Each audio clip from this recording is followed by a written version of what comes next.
Some of the best and most underrated soundtracks come from fighting games. Guilty Gear is basically a metal album with the fighting game built around it. King of Fighters 96 has headbanging, retro synth-inspired rock music, and Street Fighter giving us one of the greatest songs ever made with Guile's theme.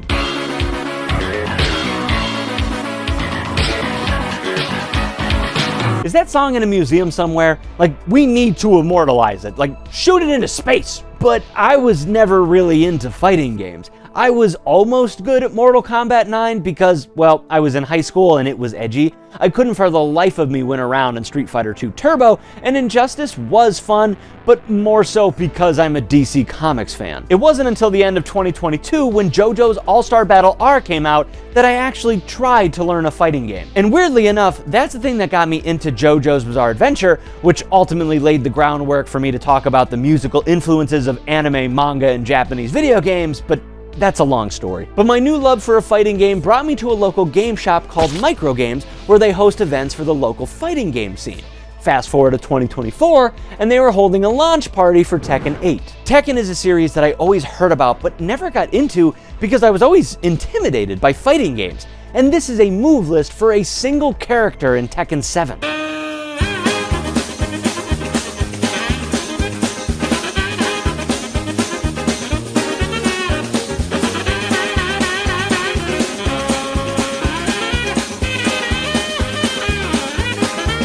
But I decided to attend the launch party anyway. I had a blast, the community was nice, and the game was entertaining. But interestingly enough, the music of Tekken 8 was brought up a lot. People said, "I love this track," or "This song is a new classic." And in the hustle and bustle of the party, I really couldn't hear anything. So after the event, I actually listened to it and I've always heard that Tekken had great music, and Tekken 8 piqued my interest with its high-energy dance tracks because it made me feel nostalgic. I fell in love with EDM music back in high school, which was around the same time I was enjoying my first fighting game experience. I started listening to Daft Punk and then gradually listened to new genres like dubstep, drum and bass, progressive house, and hardstyle. Tekken 8 brings me back to my past, but it also introduces new fighting game fans to this genre and still keeps the spirit of the old Tekken alive. You see, Tekken 1 was never meant to be a fighting game. It was supposed to be a tech demo to show off Namco's ability to make 3D renders. It became a full-fledged fighting game in the 90s, but the 3D fighting game space was owned by Virtua Fighter, so Tekken had to beat it. And one thing that they employed is dance music. This was meant to make the game sound futuristic, and this was the first time many young people would be exposed to electronic music. I mean, the original name for Tekken was supposed to be called Rave Wars, so music was always a key factor. As the game progressed, the soundtrack evolved with the times and added elements to the music. Tekken 2 expanded on the electronic foundation.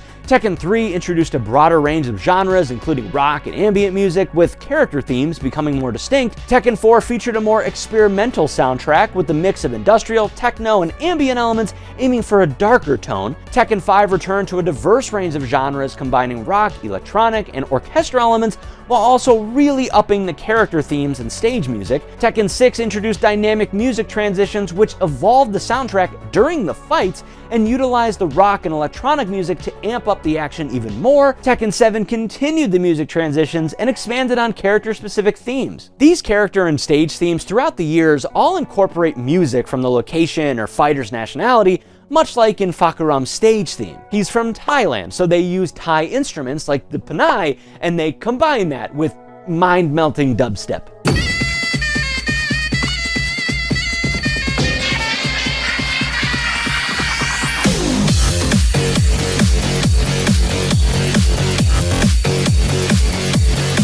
I know you guys can name more examples, and please do in the comments, but that intro just blew my mind. And all of this leads into Tekken 8, a game that understands how important its musical legacy is. The inclusion of the fantastic jukebox mode to use any Tekken track over your game is a genius touch to allow longtime fans to enjoy their favorite tracks, even while playing, by allowing the player to put them over different stage tracks, but also to allow new fans like me to listen to what I've been missing since the 90s. But Tekken 8 doesn't rely on the past to make it a good fighting game. It even adds new features to help new players enter into the series with things like the heat mechanic and the vast amount of single-player content like fighting evolving ghosts. And new playable characters and stages give us new music that continues the tradition of adding pulse-pounding electronic music with a global twist, like we get with Azucena, who her and her stage are both Peruvian, so they add traditional Peruvian instruments like the pan flute and even show off Peruvian musicians in the stage.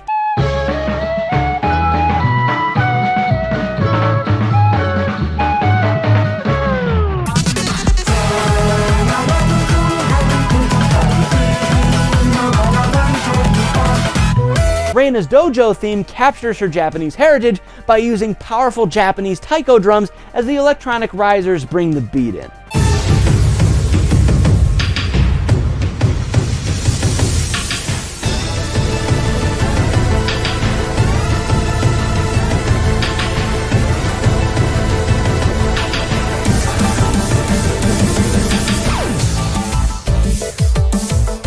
And though jazz didn't originate in France, we still get a ridiculous jazz breakdown in Victor's theme that just turns into a house track.